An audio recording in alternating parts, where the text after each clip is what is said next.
Hi, in this video, we're going to talk about how you can change your Microsoft Teams permissions to allow subs to come into your Microsoft Teams meeting.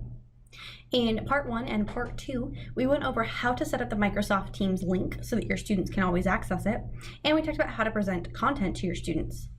However, in those two videos, we set up permissions so that only you could bypass the lobby.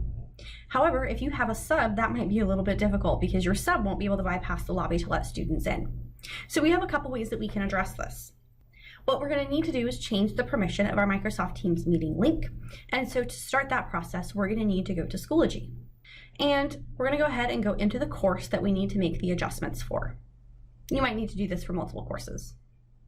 Depending on how you posted your link, you might have some easy options or you might have to do a couple extra steps. If you have posted the link as an announcement, you should still have this quick access to meeting options. We can go ahead and go into meeting options, and that'll launch right up. If you don't have this posted here, you're going to have to go ahead and launch the Microsoft Teams meeting and go into meetings options that way. So we'll click on the link here in the course. We will open up the app, and once that opens and signs us in, we can come into the participants panel, click the three dots, and go into manage permissions.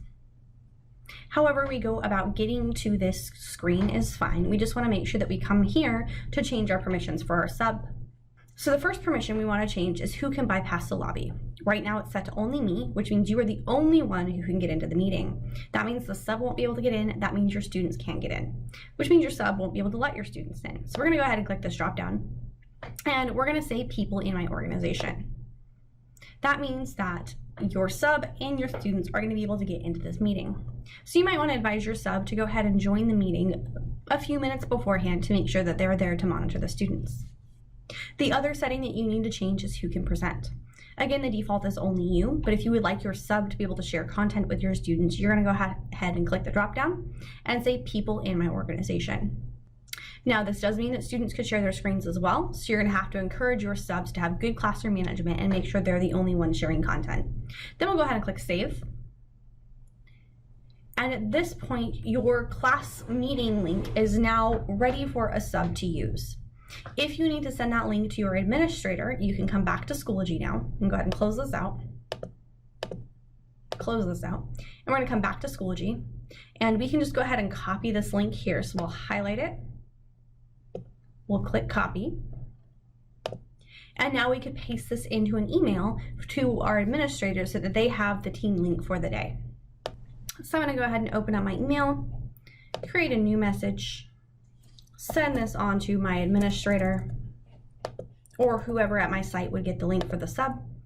Say sub meeting link. And I could right click and paste that link in there and send that on over to them, and then they could forward that to whoever needed that for the day. Once I was done with my sub, one other thing I'd want to keep in mind is I would want to come back and change those permissions back to the more restricted permissions. So again, to do that, I'm going to come back to the Schoology course that I need to change the permissions for, come back to meeting options, or if I need to, remember to launch that meeting, go into the three dots and manage the permissions that way.